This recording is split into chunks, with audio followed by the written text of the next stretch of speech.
Existem histórias que, quando não contadas, matam. Essa é uma afirmativa muito verdadeira. Já parou para pensar quantas vezes nós engolimos desejos, tristezas, perdas, vontade de xingar, vontade de falar o que está aqui travado na garganta, mas a gente não fala? É assim também com as nossas histórias. Geralmente, os momentos mais dolorosos guardamos para nós. E esses momentos dolorosos vão adoecendo. Sim, eles adoecem. Me diz uma coisa, você nunca sentiu que carrega uma história dentro de você que precisava contar para o mundo, mas nunca teve coragem? Pensa direitinho, eu tenho certeza que no fundo você sabe aquela história que você queria gritar a plenos pulmões, mas não tem coragem. E aí, eu quero falar um pouquinho para você quem sou eu. Eu sou Cláudia Castro, escritora de romances há 10 anos. Esse ano, em junho, faço 11 anos de escrita de carreira. Sou assistente social há 23 anos, atendi mulheres vítimas de violência por muitos anos, inclusive mulheres vítimas de estupro. Tenho especialidade em atendimentos a mulheres pela Universidade Federal de Ouro Preto. Sou especialista em treinamento comportamental, especialista em trabalho com famílias, especialista também em psicologia sistêmica, análise junguiana e mais um monte. Sim, eu sou essas pessoas aí multipotencial, essas autodidatas que quer estudar tudo, quer saber de tudo um pouco. E por isso, eu sempre fui uma pessoa de precisar extravasar as minhas emoções. Se identifica? Aquela pessoa que sente demais, que quer falar, que é acelerada, mas que ela sabe que o mundo não está preparado para ouvi-la.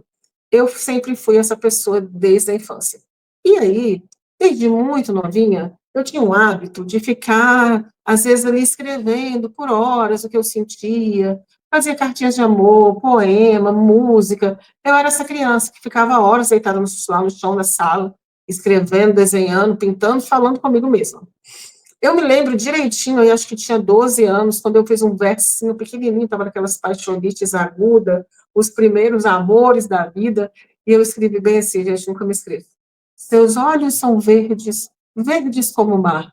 Algum dia você irá me amar. Ai, gente, santa inocência, o que sabia eu do amor com 12 anos? Bom, mas foi mesmo num momento muito difícil da minha vida, em 1978, quando meu pai sofreu um acidente de carro, estava com a minha mãe, infelizmente meu pai faleceu, minha mãe ficou muito ruim, quase morreu também, que eu precisei extravasar a minha dor, porque eu estava quase enlouquecendo. O meu cenário, eu tinha uma mãe em coma, um irmão de 14 anos, um irmão de 8 anos e eu de 17. Então, eu me senti, naquele momento, a grande responsável pela minha família, mesmo eu não tendo nenhuma condição de ser essa pessoa que fosse chefiar a família. Mas eu me entendi, naquele momento, nesse papel.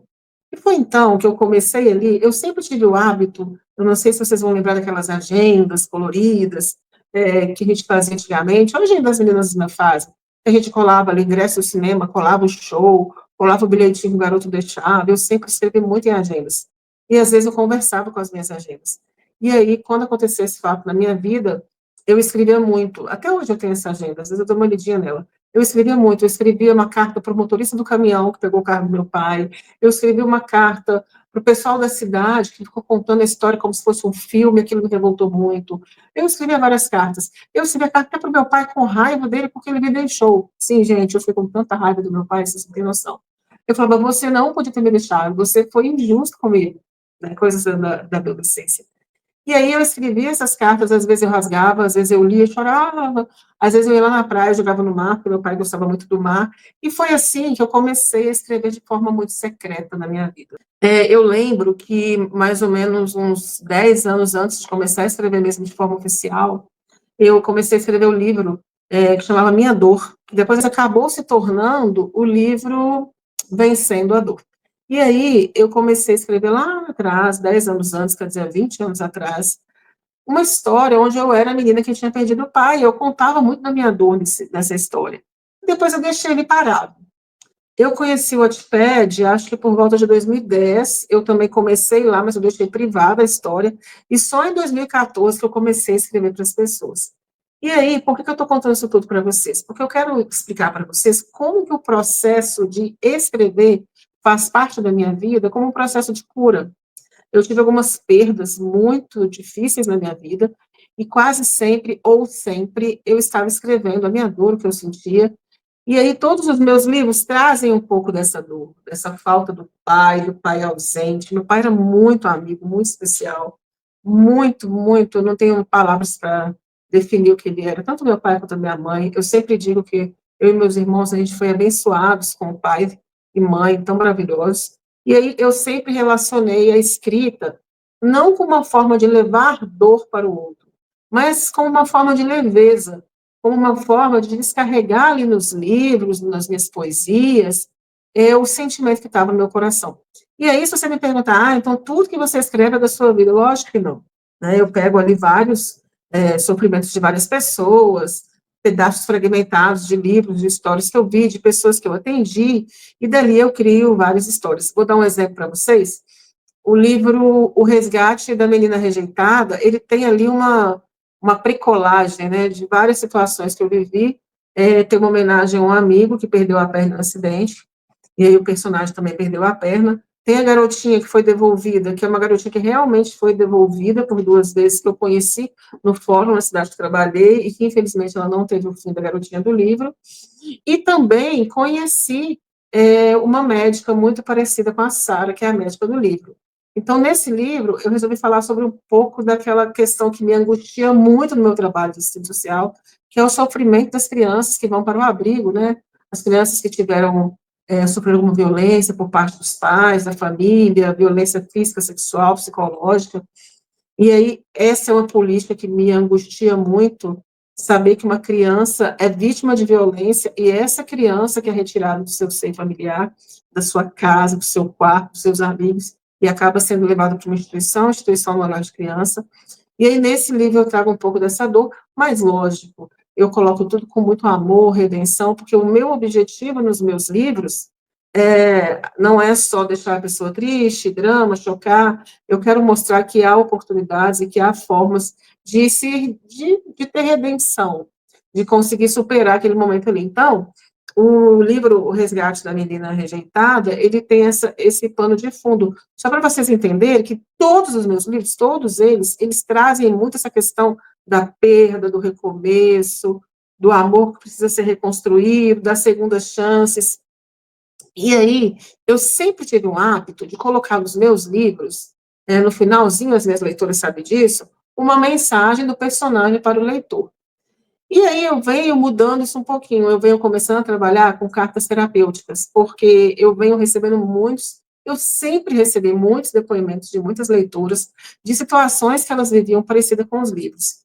E aí, quem vem acompanhando aí o meu momento, eu estou passando por um processo agora do meu segundo filho, que foi para a faculdade, é o meu caçula, eu já tinha passado esse processo com o meu primeiro filho, que também não foi tão fácil, mas eu ainda tinha o segundo filho em casa, e agora eu estou passando pelo processo real do ninho vazio. E eu sempre me preparei muito para esse processo, sempre. Mesmo diante de muitas experiências que eu tive, de situações que eu passei, e também dentro da teoria que eu estudo, dentro de todos os autores que eu já estudei, dentro de tudo que eu venho lendo e estudando, porque eu sempre fui uma pessoa muito curiosa, muito estudiosa, leio muito, as pessoas acham que a gente só escreve, né? Eu leio muito. Tenho algumas autoras que mexem muito comigo, que fazem parte da minha história, como a Clarissa Piccola, de Mulheres que Correm com Lobos, e por aí vai. A gente tem muitas autoras mesmo que eu gosto muito, e autores também, lógico. Então, eu venho trazendo essa proposta de cartas terapêuticas, e agora os meus personagens estão deixando cartas para as minhas leituras. Teve um livro que eu lancei, Caos, o Vivo da Montanha, que é um livro que traz muitas dores de muitos personagens e de muitos leitores meu. E nesse livro, Caos, o Vivo da Montanha, eu fiz uma brincadeira com as minhas leitoras. Quem conseguisse ler o livro aí 24 horas e me falar como é que foi para ela, ia receber uma carta no e-mail. Então, não são todas as leitoras que receberam essa carta. Essa carta foi escrita e enviada somente para as leitoras que me deram feedback em 24 horas, foram muitas, e foi muito legal. Mas, assim, para vocês não ficarem tristes, essa carta estará no livro físico, porque eu vou fazer o livro físico do Caos, o Livro da Montanha, porque é um livro que mexeu muito comigo, com as minhas leitoras também. Então, eu venho muito pensando nesse processo de escrita terapêutica.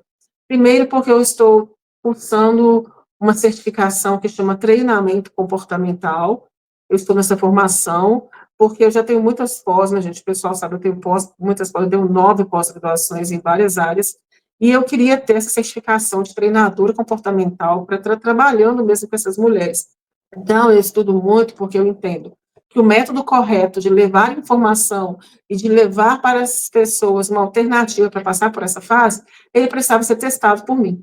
E eu testei esse método por mim, e eu estou aperfeiçoando ele nessa certificação que eu estou fazendo, uma certificação muito, muito rica, com muito conteúdo. Eu devo terminar essa certificação aí, falta ainda 4 meses para eu terminar, mas já estou aprendendo muita coisa, já posso aplicar muita coisa. Paralelo a isso, eu tenho umas outras surpresas chegando. Eu estou fazendo aí uma. Vocês vão descobrir. Eu vou só dizer uma coisa: o método chama método Amanda, porque ele é muito inspirado no livro O Pecado Irresistível do Capitão. Quem não leu, aproveite para ler. E aí, gente, eu quero. Essa conversa nossa hoje não vai ser uma conversa muito longa, eu sei que todo mundo correndo muito, coloque esse. Eu falo para acelerar o vídeo, mas não dá, né, gente? Eu já falo tão acelerado. Mas coloca um fone aí enquanto faz alguma coisa na sua casa e vai ouvindo.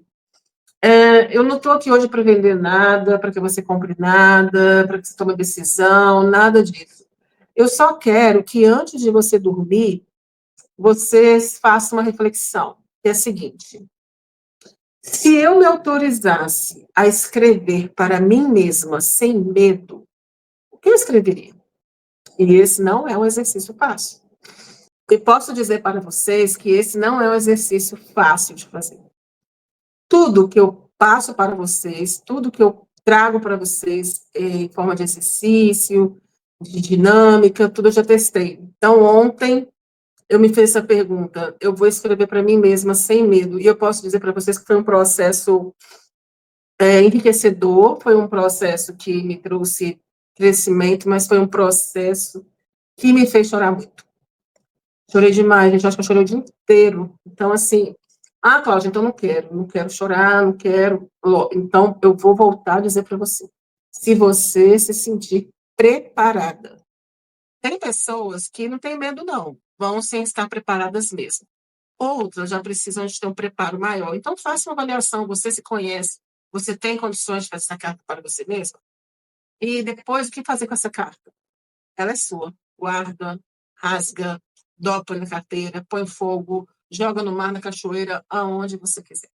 Então é isso, meus queridos. Esse foi só um bate-papo muito rápido. Eu não tinha como pretensão me prolongar muito. E aí eu quero dizer para vocês o seguinte: leiam Caos, o Vivo da Montanha. E eu também lancei agora a Combinação Perigosa. É uma proposta bem diferente do que vocês estão acostumadas, mas eu posso garantir que vocês não vão se arrepender. Então é isso. Até breve, meus amores. Espero que vocês tenham gostado desse bate-papo.